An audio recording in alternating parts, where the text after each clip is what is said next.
You're listening to The Pilot's Portfolio, formerly called the Pilot Money Podcast. To learn more about the name change, join us in Season 2. Just because something isn't currently in your financial plan, it doesn't mean you can't put it there. Of course you can, right? Your life is dynamic, and so should your financial plan be. But having that mechanism to help you evaluate the purchase and the trade-offs is extremely, extremely valuable.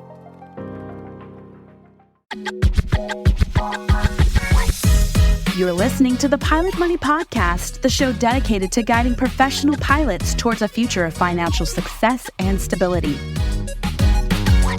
Fly along with your host, Timothy P. Pope, as he provides financial planning insights and answers to your burning questions and dives into real-life stories from fellow pilots who share their successes and cautionary tales. The Pilot Money Podcast takes off now. Well, welcome back to the Pilot Money Podcast. We've got a solo episode today. Of course, my name is Timothy P. Pope, a certified financial planner specializing in the planning needs of the professional pilot. In today's episode, I'm going to talk to you about a recent experience that I had with impulse buying. I'm going to share with you what happened, how surprising the urges were to make these purchases, and what I did to overcome it. But before that, there were several of you that have asked about my flying and how it's been going. So number one, thanks for asking. And number two, I'm going to share an update with all of you.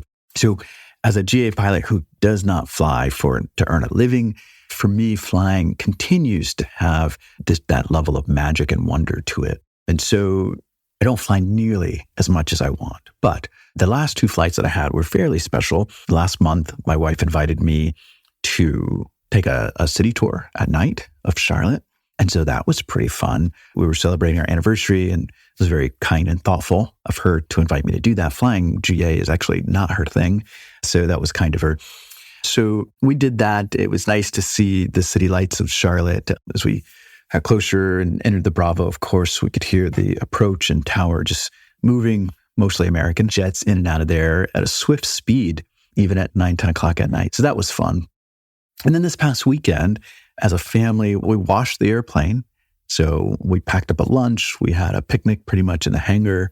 And then, everybody grabbed a sponge and we were washing the airplane. So that was the first time I've done that with the family. And everybody was excited. All the kids were excited. My youngest was like washing the landing gear. Dad, how can I help? Dad, how can I help? And of course, we bought scooters and everything for them to play with when they were when they were done, washing the airplane. That was pretty cool. We met another aviation family. They had 4 kids as well, and they were washing a DA-40 and an Eclipse 500 or 5000, a small jet. So it was cool to hang out and to see them and meet some new people and share aviation with the family. So that was pretty neat. After we washed, I went up for a short flight with 3 of the kids.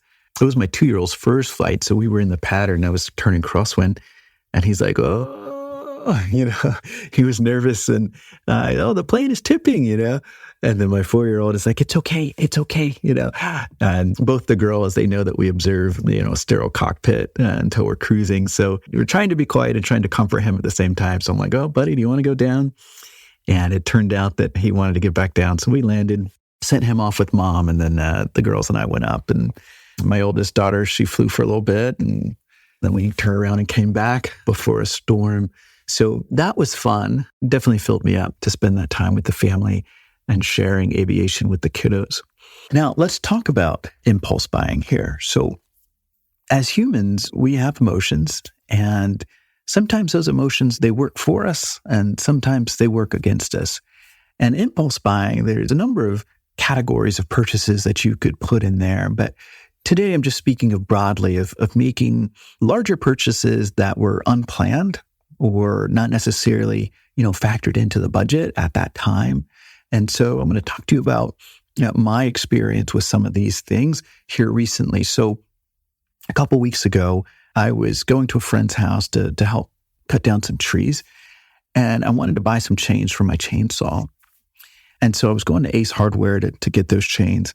And on the way there, I just felt, I'm like, you know what? I pretty much want to clean the shelves off of Ace. So for me, hardware stores like Ace Hardware or Tractor Supply, Northern Tool or Harbor Freight. Like I love all those stores, right? Don't know how to use like half the things inside of it, but I'd be open to learning. And so I'm on my way to Ace and I'm just feeling like, man, there's several pieces of lawn equipment that have been on my mind for a while. And I wanted to buy them all just right now. I called my wife and I said, hey, just so you know, I really want to just clean off the shelves at Ace. And for some reason, just sharing it with somebody and saying it out loud, it helped me. It helped me not clean off the shelves at Ace Hardware. And so I went to Ace and I left with what I intended to purchase. And while I was there, I priced up my wish list, right? And so it was $3,000. And in my family, that's a number that we would discuss, before spending it. So question for you, how do you handle purchases that are out of the ordinary in your family? Is there a discussion before the purchase? If you're single, do you weigh out the purchase before making it? How do you weigh it out? Do you put it on an Excel spreadsheet and figure out how to put it in the budget? Do you have a friend that you can talk to? Do you have a financial plan that you refer to? How do you handle purchases in your life? And so afterwards, I said, wow, this was really interesting. I wonder why I felt like cleaning out the shelves at Ace. Why did I just want to buy all of this lawn equipment? What was my trigger? And with impulse buying, there could be a number of triggers, right? Like I said, humans, we have emotions, right? Sometimes they work against us. Sometimes they help us move along. And so there could be a number of triggers. I'm just going to name a few that I've thought about. One is you could just be bored. Haven't had anything new or exciting happen in a while, so I'm going to go buy something. The second trigger could be, hey, I haven't bought anything new and, I'd like to. The third could be perhaps you've been deferring the purchase. Maybe you've counted it all up and you thought, well, I should wait for one reason or another, right? It could be a timing issue. It could be money issue. It could be it just doesn't make sense because what you have is working fine.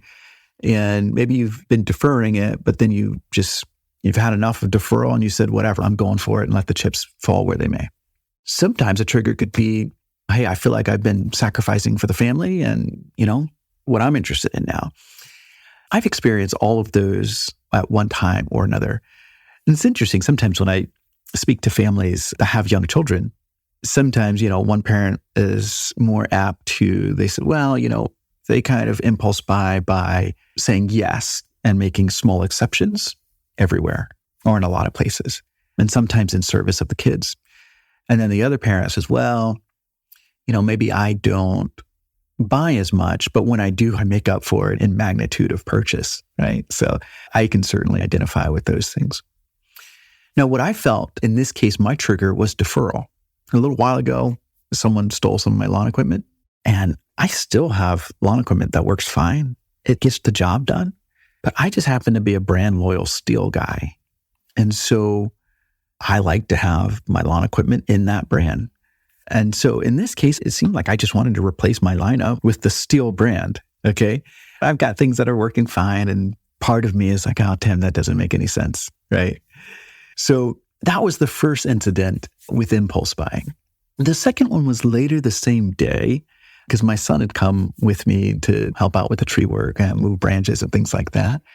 And so after we're done, I said, hey, we are really close to this motorcycle store. I want to show you. I want to show you the store. I want to show you the bikes inside. And so we walk inside the bike store and there they all are. And of course, my son can't ride a motorcycle. And so we go look at the dirt bikes. And he's sizing them. Some are too small and some are too big. And finally, he gets the Goldilocks, right? Like the fine's the one that's just right. And he gets up there and I'm watching him. And he flashes me this huge smile. His eyes are bright. He's full of excitement. And as a dad, you're looking at that and you're like, man, I'd love to get that for him, And I look at the price tag and I say, I could buy that. The problem is, my wife and I spoke, and then we said, when he reaches a certain age, that's when we would entertain him perhaps getting a dirt bike. He's not that age yet. So, I wanted to stick with the plan there. Then we walk over to the motorcycles. Now, I haven't owned a motorcycle or ridden a motorcycle in 7 years, right? So I had a Suzuki, a GSXR, a Gixxer 600. And I've always wanted a Gixxer 750. When I was a kid, I'd have the magazine, the Suzuki magazine, flipping through it. And, I was attracted to the 750, the blue and the white paint scheme with the orange accents.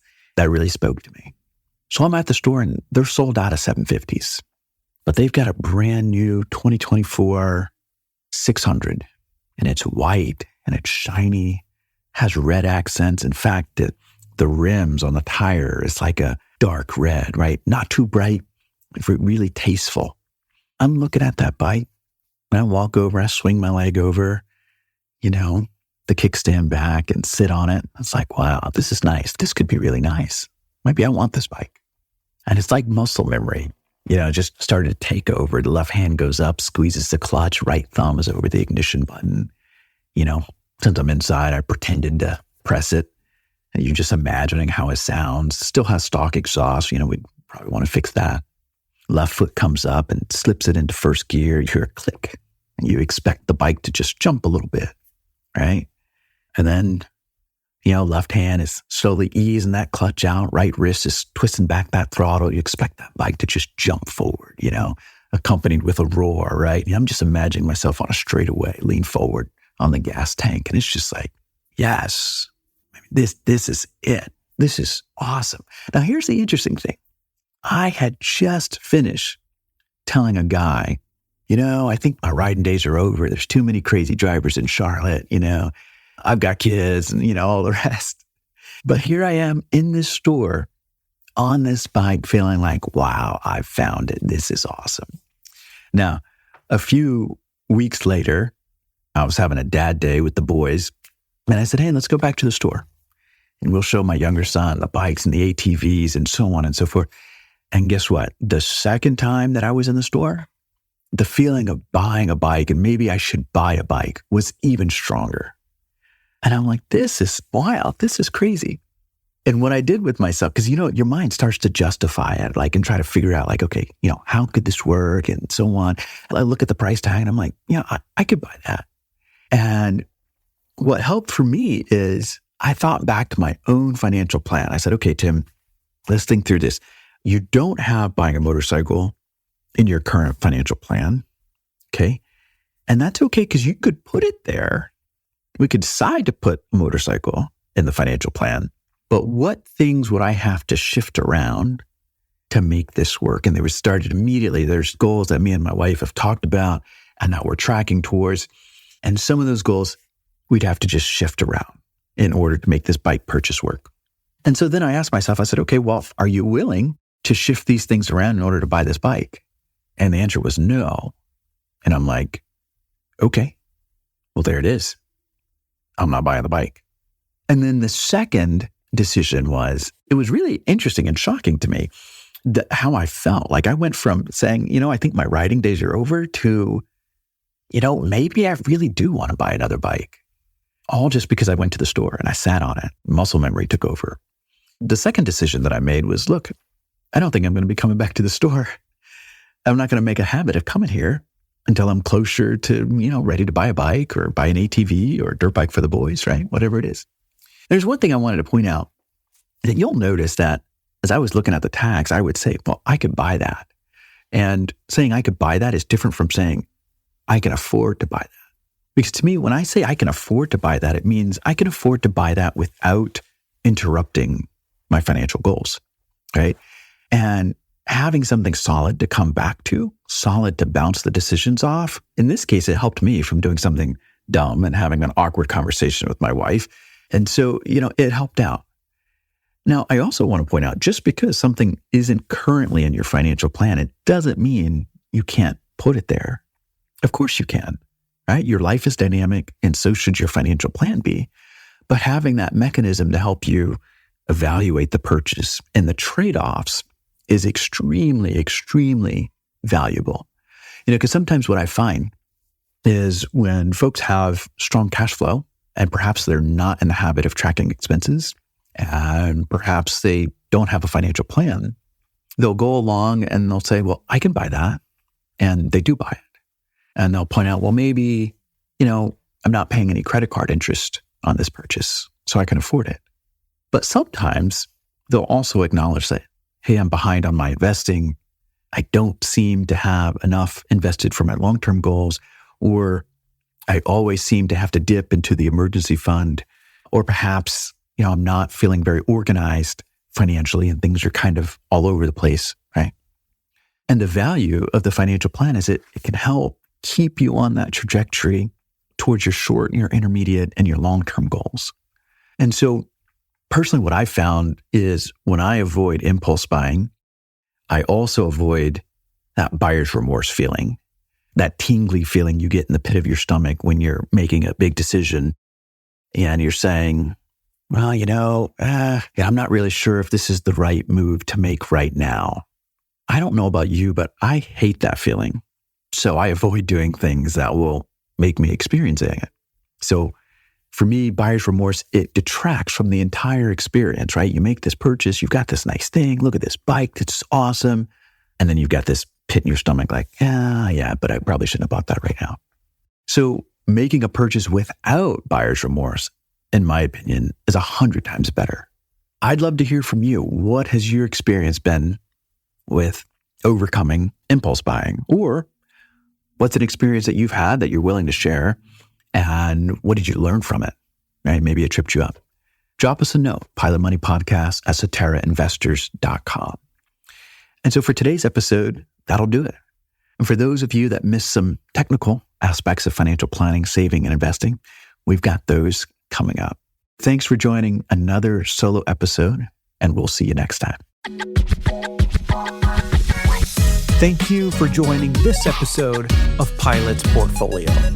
If you found this information helpful, spread the word and share it with a Pilot buddy. Or if you have questions and there's something that you would like to hear discussed on the show, send us an email. You can find the address in the show notes. For those of you who are ready to learn how we help professional pilots with their financial planning needs, schedule an appointment. Until next time, keep the shiny side up, and we'll see you on the next episode. Pilot's Portfolio is hosted by Timothy P. Pope. Timothy P. Pope is principal owner of 360 Aviation Advisors. 360 Aviation Advisors is a registered investment advisory firm regulated by the state of North Carolina in accordance and compliance to the securities laws and regulations. 360 Aviation Advisors does not render or offer to render personalized investment or tax advice through Pilot's Portfolio. The information provided is for informational purposes only and may not be suitable for all investors and does not constitute financial, tax, investment, or legal advice. All investments involve a degree of risk, including the risk of loss.